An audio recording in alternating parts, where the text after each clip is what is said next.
আসসালামু আলাইকুম রহমতুল্লাহ বরকাতু। সম্মানিত দর্শক, আসছি সাইফিয়া দরবার শরীফ, জেলা লক্ষ্মীপুর, সুন্নি ইজতেমায়। এই যে দেখতেছেন সুন্নি ইজতেমায় সারা দেশ থেকে যতগুলো বাস এসেছে, বাসগুলোর সিরিয়াল আমি হয়তো ওগুলোর সঙ্গে দেখাইতে পারবো না, পুরো রুটি ভরা। আমি আপনাদেরকে একটা জিনিস দেখাবো, সাইফিয়া দরবার শরীফ সুন্নি ইজতেমায় যে শরীয়তের কতটুক যে কঠিন, মহিলাদের জন্য সুব্যবস্থা করা হয়েছে বা পুরুষেরটাও আলাদা। আপনাদেরকে আমি দেখাবো, হয়তো আমি আলেম না, তবে কথা গুছায় বলতে পারি না। এই দরবার শরীফের প্রতিষ্ঠাতা হলো হযরত মাওলানা মোহাম্মদ সাইফুল ইসলাম সিদ্দিকী আল কাদরি আল সিস্তি রহমতুল্লাহ আলাই। হযরত আবু বকর সিদ্দিক রাদিয়াল্লাহু তাআলা আনহুর ৪২তম বংশধর। এই যে আপনাদেরকে আমি দেখাবো সুন্নি ইজতেমায়, এই যে এটা হলো মহিলাদের প্রথম গেট, মহিলাদের জন্য ব্যবস্থা করা হয়েছে। পাশাপাশি এখানে মা বোনদের জন্য মানে সুন্দরভাবে ব্যবস্থা করা হয়েছে, যাতে মা বোনরা পুরুষের সাথে কোনো সাংঘর্ষিক কোনো কিছু না হয়। পাশাপাশি আরেকটা গেট আপনাদেরকে আমি দেখাবো। এই গেট হলো পুরুষ লোক যারা আসে তারা দেখুন গেটটা দেওয়া যায়। গাড়ি তো প্রচুর বা ওয়াজ মাহফিল হচ্ছে, এখানে কোনো গান বাজনা বা দরবারের ভিতরে কোনো একটা সিগারেটও খাওয়া হয় না, সম্পূর্ণরূপে নিষেধ। এখন আমি দেখাবো ওইটা মহিলাদের গেট, আর পুরুষ যে গেটটা দিয়ে ঢুকে বা পুরুষের প্যান্ডেলটা দেখাবো আপনাদেরকে আমি। এই যে গেটটা দেখতেছেন, এটা হলো পুরুষের, এই গেটটা পুরুষের। এই গেট দিয়ে মানুষ ঢুকে। আসো আমি আপনাদেরকে একটু দেখাবো। এই যে খানকা শরীফটা, আমি হয়তো ভিতরে যাইতে পারবো না, আমি যতটুকু পারি ততটুকু দেখানোর চেষ্টা করব। এই যে রাসূল প্রেমের মহাসমাবেশ সুন্নি ইজতেমা স্থান সাইফিয়া দরবার শরীফ, এখানে ৬ ওয়াক্ত আমল হয়। এই যে এটা হলো পুরুষের প্যান্ডেল, আর মহিলার প্যান্ডেল হলো দেখাইলাম আপনাদেরকে প্রথম।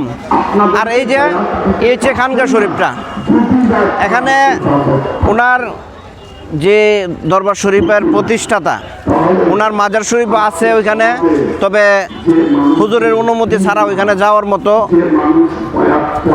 যাইতে পারবো না, উনি অনুমতি দিলে যাইতে পারবো। তারপর আপনাদেরকে আমি দেখানোর চেষ্টা করব এই মাজার শরীফটা। আমি আস্তে আস্তে ভিতরে যাইতে পারবো না, তো বাহিরের অংশটুকু আমি দেখাইতে পারবো। আসেন, সাইফিয়া দরবার শরীফে আসলে আপনারা একটা জিনিস কি, আহলে বায়াতের মহব্বত কি, আল্লাহ রাসূলের মহব্বত কি, পাক পাঞ্জাতন কি, আপনারা বুঝতে পারবেন। কারণ আল্লাহর ওলিরা সারা মহাভারতে ইসলাম প্রচারের তারক বাহক। এখন আল্লাহর ওলিয়া উলিয়াদেরকে মানুষ দরবার শরীফের নাম শুনলই অনেক কিছুই ভাবেন। আসলে আপনারা নিজের চোখকে না দেখা কোনোদিন কারোর মন্তব্য করা ঠিক না। আমি এখন এই দরবারের প্রতিষ্ঠাতা যিনি, ওনার মাজার শরীফটুকু আমি দেখাবো। এখানে কোনো টাকা পয়সা কোনো কিছু দেওয়া হয় না, এখানে সম্পূর্ণ শরীয়ত মোতাবেক মাজার শরীফ। এই যে আপনাদেরকে আমি দেখাচ্ছি, এই যে মাজার শরীফটুকু, আমরা মাজার শরীফে ঢোকার কোনো পারমিশন নাই, বিধায় আমরা ঢুকতে পারবো না। আপনাদেরকে দেখাচ্ছি মাজার শরীফে ঢোকার কোনো পারমিশন আমি দেখতে পারবো না। একটু দেখাবো ভালো করে, আর একটু দেখেন। পাশাপাশি আমি খানকা শরীফটা দেখাবো, খানকায় আহলে বায়াত। এই হচ্ছে সাইফিয়া দরবার শরীফের খানকায় আহলে বায়াত। আল্লাহর ওলিরা সর্বক্ষেত্রেই ওনারা সর্বপ্রথম কিন্তু খানকা স্থাপনা করছে, তারপরে কিন্তু মসজিদ হয়েছে।